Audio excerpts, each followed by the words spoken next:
سورہ صاد آیت نمبر 25۔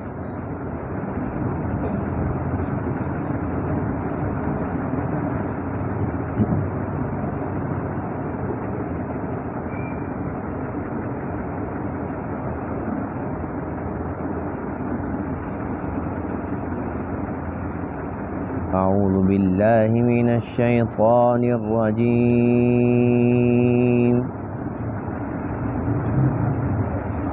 بسم اللہ الرحمن الرحیم۔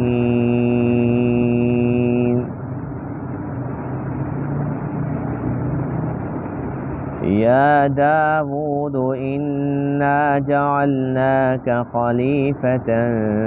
فی الارض فاحکم بین الناس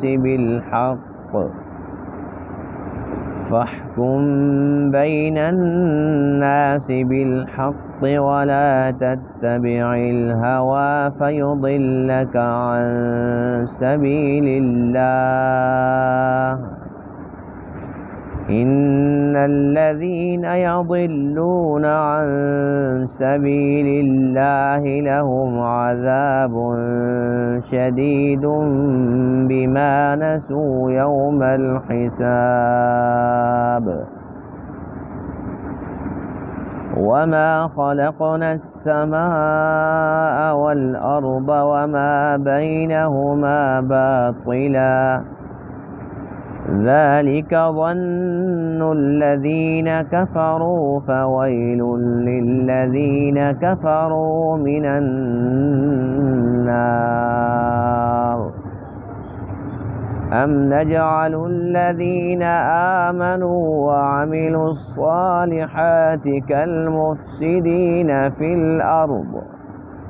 أم نجعل المتقين كالفجار، كتاب أنزلناه إليك مبارك ليدبروا آياته وليتذكر أولو الألباب، صدق اللہ العظیم۔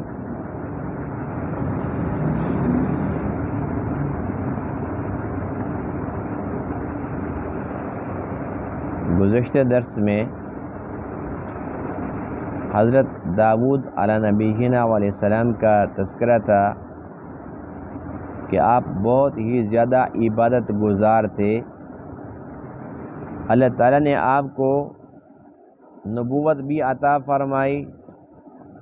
حکمت بھی عطا فرمائی اور بادشاہت بھی عطا فرمائی،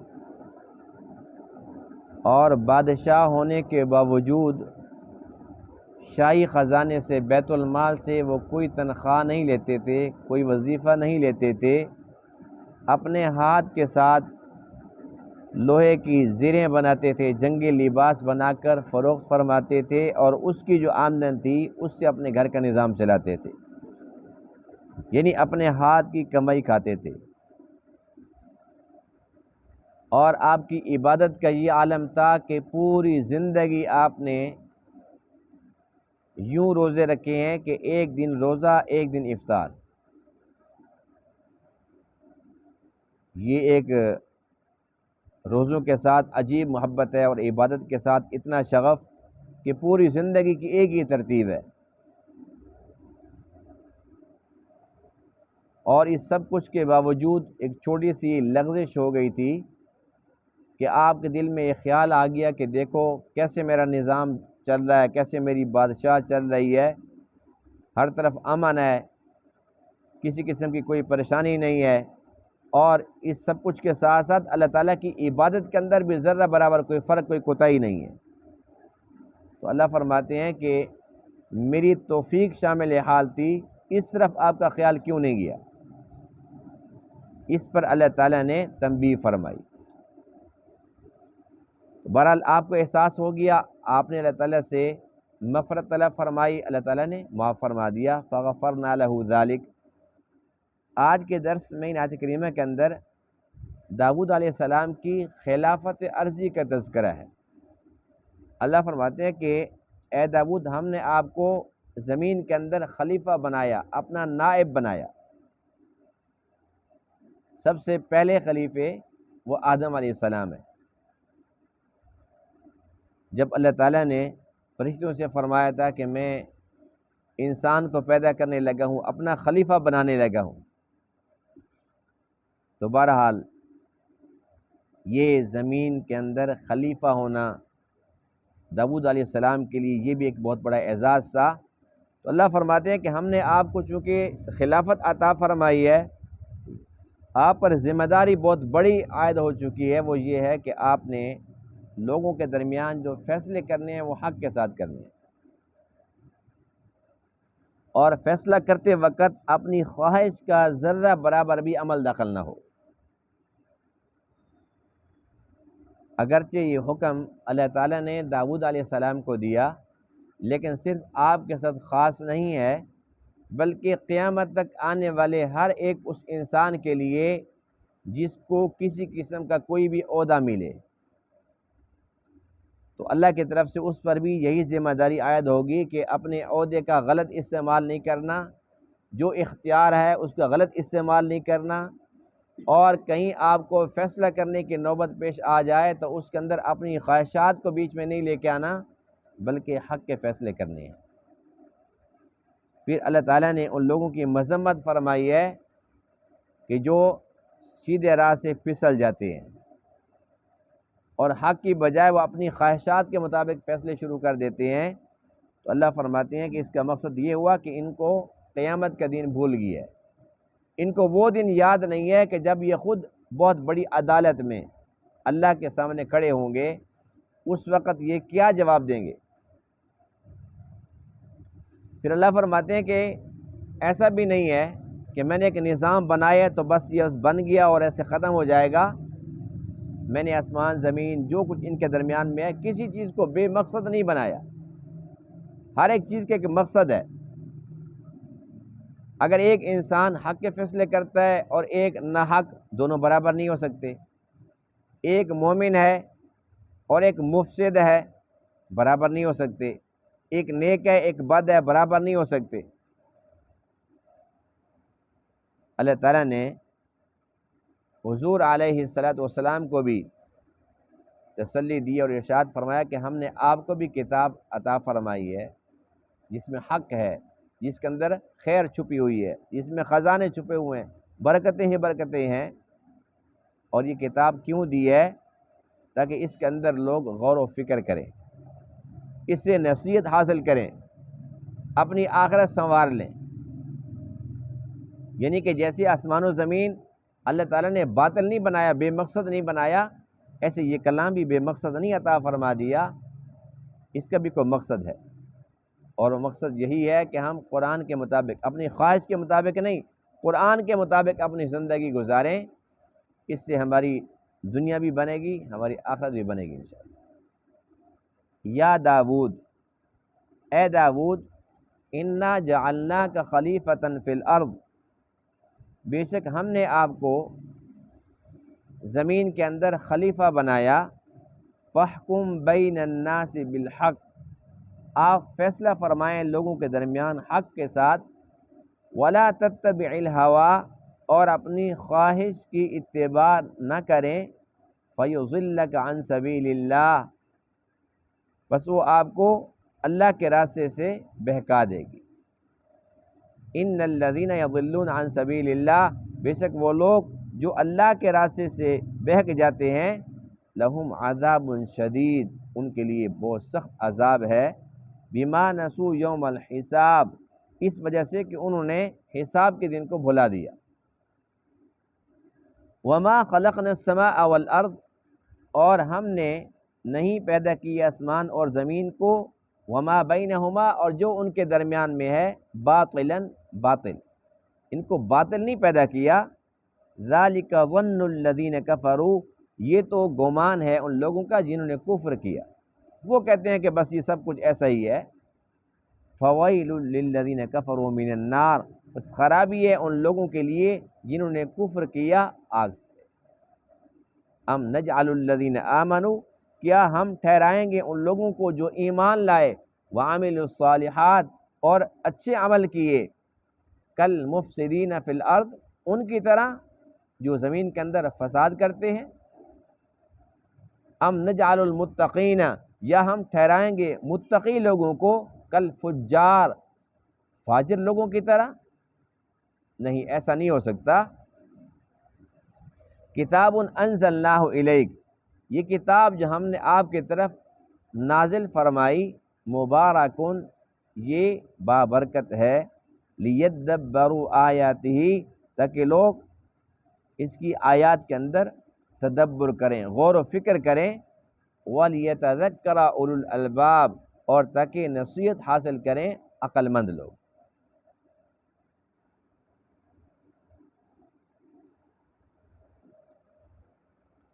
داؤد علیہ السلام تو اللہ تعالیٰ کے نبی تھے، اللہ نے آپ کو خلافت عطا فرمائی، اور جو حکم ارشاد فرمایا اس میں کوئی شک والی بات نہیں کہ آپ نے 100% اللہ کے حکم کے مطابق ہی فیصلے فرمائے، اور ایسا ممکن ہی نہیں ہے کہ نبی ہو اور حق کو چھوڑے، کیونکہ جو نبی ہوتے ہیں وہ معصوم ہوتے ہیں، وہ نمونہ ہوتے ہیں اپنی امت کے لیے۔ اگر نبی بھی غلطیاں کرتے، اگر وہ بھی گناہ کرتے تو وہ نمونہ کیسے بنتے؟ امت کا کوئی بندہ بھی انگلی اٹھا سکتا تھا، اعتراض کر سکتا تھا کہ ہمیں تو یوں کہتا ہے اور کیسا نبی ہے، خود تو ایسے کرتا ہے۔ تو اللہ کے نبی جو ہوتے ہیں وہ معصوم ہوتے ہیں اور باعمل ہوتے ہیں، ان کا کردار کھلی کتاب ہوتی ہے، ایسا نہیں ہوتا کہ کوئی بندہ ان کے اوپر انگلی اٹھائے۔ تو یہ جو حکم ہے یہ عام ہے، یعنی اللہ تعالیٰ جس کو کوئی عہدہ دے تو اس پر بہت بڑی ذمہ داری عائد ہو جاتی ہے۔ آج کل لوگوں کو بہت زیادہ شوق ہے عہدوں کا، اور ریاکاری کے چرچے، آج کل ریاکاری کا دور ہے، ہر بندہ کہتا ہے جی دنیا کو پتہ چلے کہ میں بھی کوئی چیز ہوں۔ ایک وقت تھا جب لوگ عہدوں سے ڈرا کرتے تھے، اور ہم جس امام کے نام لیوا ہیں، امام اعظم ابو حنیفہ رحمہ اللہ، ان کو اتنا بڑا عہدہ قاضی القضات، آج کے دور میں چیف جسٹس، کتنا بڑا عہدہ ہے، یہ عہدہ ان کو پیش کیا گیا تو آپ نے انکار فرما دیا، میں یہ عہدہ نہیں لیتا، اور اس عہدہ کو نہ لینے کے جرم کے اندر آپ پر بڑی تکلیفیں آئی۔ آپ یہ فرماتے تھے کہ اگر یہ عہدہ میں قبول کر لوں تو میں تو ناحق فیصلے نہیں کروں گا، میں تو ظلم زیادتی نہیں کروں گا، لیکن جو بادشاہ ہے، جو خلیفہ ہے، وہ اگر کوئی زیادتی کرے گا، کوئی ظلم کرے گا، اس کابینہ کا میں بھی تو حصے دار ہوں گا، مجھے اللہ تعالیٰ سے ڈر لگتا ہے۔ جب بہت زیادہ اصرار کیا گیا تو آپ نے یہ فرمایا کہ میں اس عہدے کا اہل نہیں ہوں، میں اپنے آپ کو اس عہدے کا اہل نہیں سمجھتا۔ تو اس وقت کا جو خلیفہ تھا اس نے یہ کہا کہ آپ جھوٹ بولتے ہو، آپ اس کے اہل ہو؟ تو آپ نے فرمایا کہ دیکھو، آپ نے خود تو کہا کہ جھوٹ بولتے ہو، تو جو جھوٹا بندہ ہو اتنا بڑا عہدہ وہ لے سکتا ہے؟ تو وہ بیچارہ خود ہی پھنس گیا، اس نے کہا جی میں نے یہ کیا کہہ دیا، اور پھر اس جرم کے اندر آپ کو جیل میں ڈال دیا گیا، ادھر سے تو وہ لاجواب ہو گیا، جیل میں ڈال دو، اور وہاں پھر آپ پر کوڑے برسائے گئے، اور کوئی جرم نہیں تھا، کوئی گناہ نہیں کیا تھا، یہی جرم تھا کہ عہدہ قبول نہیں کیا تھا، اور اس جرم کے اندر آپ کو اتنی سزا ملی کہ آپ کا جو جنازہ ہے وہ جیل سے نکلا تھا۔ اسے اندازہ لگا لیں کہ یہ عہدہ اچھی چیز ہے یا بری چیز ہے۔ آج چند دن کی زندگی ہے، چند دن کے مزے ہیں، اور انسان کی فطرت میں ہے کہ مجھے کوئی عہدہ ملے، مجھے کوئی صدارت ملے، مجھے وزارت ملے، تو میرا بھی بڑا نام ہو، اور پھر وہ یہ کرسی کا نشہ ہے نا، یہ پاؤڈر سے زیادہ خطرناک ہے، یہ چرس، افیم، اس سے بہت خطرناک زیادہ نشہ۔ اب ان کو لوگ گالیاں دیتے ہیں نا، بڑے بڑے عہدوں کے اوپر ہیں، وزیر، مشیر، ان کو لوگ گالیاں دیتے ہیں، وہ کہتے ہیں خیر ہے، کرسی نہیں چھوڑنی۔ اگر غیرت ہو رتی بھر تو کوئی انسان برداشت کر سکتا ہے، لیکن چونکہ شوق ہے تو ایک بار نہیں، دو بار نہیں، 10 بار اگر مر بھی رہے ہوں اور پھر بھی بتاؤ جی فلانا آپ کو عہدہ، وہ کہتے ہیں ہاں میں ابھی حاضر ہوں، آخر دم تک کوشش ہوتی ہے کہ بس یہ کرسی جو ہے میرے پاس ہی رہے، کرسی نہ جائے مجھ سے۔ تو یہ تو معمولی بات نہیں ہے، یہ عہدہ بہت بڑی ذمہ داری ہے، اور ضروری نہیں کہ ہم کہیں جی چلو ٹھیک ہے ابھی ہم تو بچے ہوئے ہیں، یہ تو جن کے پاس عہدے ہیں وہ بھگتیں گے نا، لیکن ایسی بات نہیں ہے، ہر بندے کے پاس کوئی نہ کوئی عہدہ ہے۔ کسی کو اللہ تعالیٰ نے اپنے گھر کا بڑا بنا دیا، کسی کو بازار کا بڑا بنا دیا، تو الغرض کوئی نہ کوئی بندہ کہیں نہ کہیں کسی نہ کسی عہدے پر ہے، عہدہ چھوٹا ہو یا بڑا ہو، عہدہ تو عہدہ ہوتا ہے۔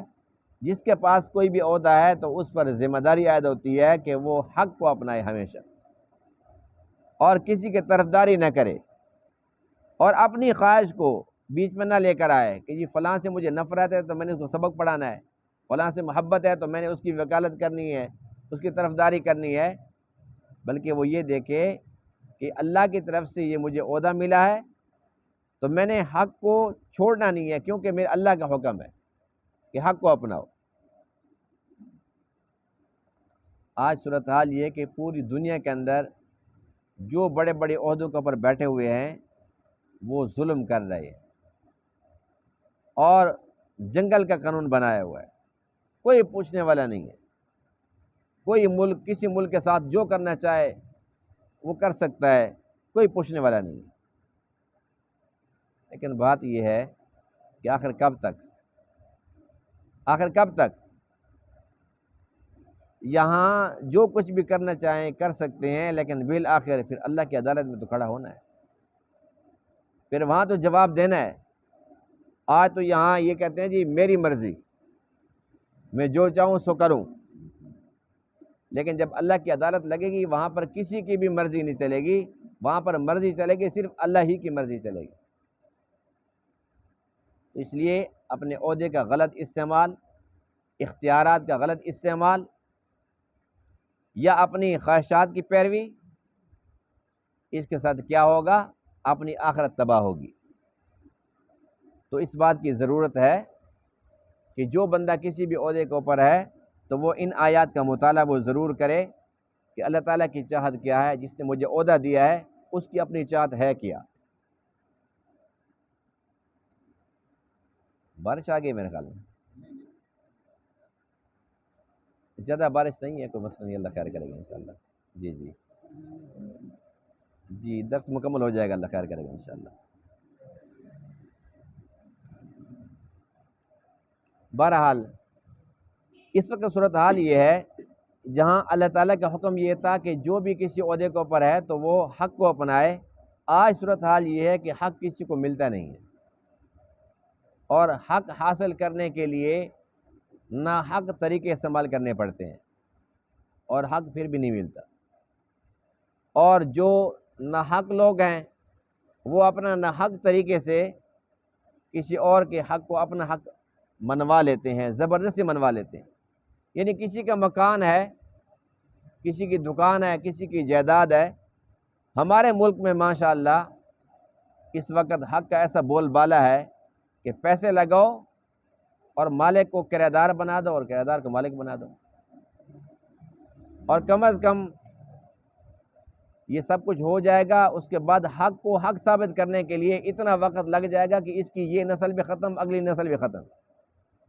عدالتوں کا یہ نظام ہے، تاریخیں دے دے کے نسلیں گزر جاتی ہیں لیکن فیصلے نہیں ہوتے۔ تو کیا یہ جو اس وقت یہاں پر منصف بن کے بیٹھے ہوئے ہیں، جن کے اوپر اتنی بڑی ذمہ داری اللہ تعالیٰ نے رکھی تھی، اللہ تعالیٰ کے سامنے جب کھڑے ہوں گے ان کے پاس کوئی جواب ہوگا؟ یقیناً جواب نفی کے اندر ہے۔ یہاں پر تو بیٹھے ہوئے ہیں، کہتے جی ہمارے خلاف اگر بولو گے تو یہ توہین ہو جائے گی، توہین عدالت، لیکن اللہ کی عدالت کے اندر ان کو بھی جواب دینا پڑے گا۔ اللہ فرماتے ہیں کہ ہمارے ہاں جنگل کا قانون نہیں ہے، ایسا نہیں ہے کہ کوئی ایمان والا ہے، نیک عمل کرتا ہے اور ہم اس کو مفسدین کی صف کے اندر کھڑا کر دیں، ایسا نہیں ہو سکتا۔ ام نجعل المتقین کالفجار، ایک متقی ہے، پارسا ہے، اور ہم اس کو بدکاروں کے لحاظ میں کھڑا کر دیں، ایسا نہیں ہو سکتا۔ یہ دنیا کے اندر ہے، جنگل کا قانون ہے، یہاں پر یہ ہے، سب کچھ ہے۔ اللہ کے یہاں ایسا نہیں ہے۔ اللہ کے ہاں جو جیسا ہے اس کے ساتھ ویسا ہی سلوک کیا جائے گا۔ اگر کسی نے یہاں پر حق کے فیصلے کیے ہیں، حق کو اپنایا ہے، حق پر عمل کیا ہے، تو اس کی قدر ہوگی۔ اور جس نے باطل پرستی کی ہے، جس نے اپنی خواہشات کی پیروی کی ہے، اللہ کے یہاں پھر اس کا انجام بہت برا ہونے والا ہے۔ اللہ تعالیٰ کے احسان عظیم ہے جس نے ہمیں روشنی کے لیے نور عطا فرمایا، اپنا کلام عطا فرمایا۔ ہم اس سے رہنمائی لے سکتے ہیں، اس کے اندر اگر ہم غور و فکر کرتے ہیں، ہم اس سے نصیحت حاصل کرنا چاہتے ہیں تو کر سکتے ہیں۔ لیکن افسوس کی بات تو یہ ہے کہ آج اس کلام کے ساتھ بھی ہمارا سلوک اچھا نہیں ہے۔ ہم نے اس کے ساتھ بھی حق نہیں کیا، ہم نے اس کے ساتھ بھی باطل کر دیے۔ قرآن آیا تھا کس کے لیے؟ تاکہ لوگ ظلمات سے نکل کر نور کی طرف آ جائیں، لیکن آج پھر وہی ظلمت ہے، پھر وہی تاریکی ہے، اور انسان اس نور کو اپنانے کے لیے تیار نہیں ہے۔ بس اتنی سی محبت ہے کہ اب ہم اس کو پڑھتے ہیں بہت کم، اور اگر پڑھتے بھی ہیں تو اپنے مقصد کے لیے، قرآن خوانی کے لیے جی، خیر و برکت کے لیے بھی، اور اس کو چومتے چاٹتے ہیں، لیکن اس کے اندر غور و فکر نہیں کرتے، اسے نصیحت حاصل نہیں کرتے، اسے رہنمائی نہیں لیتے۔ تو اس بات کی ضرورت ہے کہ ہم قرآن سے پیار کریں جیسے کرنے کا حق ہے، اور وہ یہ ہے کہ ہم قرآن کو پڑھیں اور اس کے ساتھ ساتھ ہم اس کو سمجھنے کی کوشش کریں، اور اس کے ساتھ ساتھ اہم ترین بات کہ ہم اس پر عمل کریں۔ آج ہمارے پاس معلومات ہیں لیکن عمل سے خالی ہیں، اور معلومات انسان کو جنت میں نہیں پہنچا سکتی، جنت میں پہنچائے گا تو انسان کا عمل پہنچائے گا۔ معلومات یہودیوں کے پاس ہم سے بہت زیادہ تھی، عیسائیوں کے پاس بہت زیادہ تھی، وہ اپنے آپ کو اہل علم کہلاتے تھے نا، اہل کتاب، اہل علم۔ اور جو شیطان ہے، معلومات تو اس کے پاس بھی بہت زیادہ ہیں، ہے یا نہیں ہے؟ لیکن ہے وہ بد عملہ، اس نے کہا سجدہ نہیں کروں گا، اس نے ایک سجدے کا انکار کیا، اور ہم مسلمان کتنے سجدوں کا انکار کر کے پھر رہے۔ اس لیے سب سے بنیادی بات یہ ہے کہ ہم قرآن سے جو کچھ بھی ہم فیض حاصل کریں، ہم اس کو زندگی میں لائیں، اپنے اوپر نافذ کریں، اور اپنی زندگی کو عملی زندگی بنائیں۔ پھر انشاءاللہ دنیا کے اندر بھی ہم سرخرو ہوں گے، اور آخرت کے اندر بھی۔ اللہ تعالیٰ تمام باتوں کو سمجھنے عمل کرنے کی توفیق عطا فرمائے۔ وآخر دعوانا الحمدللہ رب العالمین۔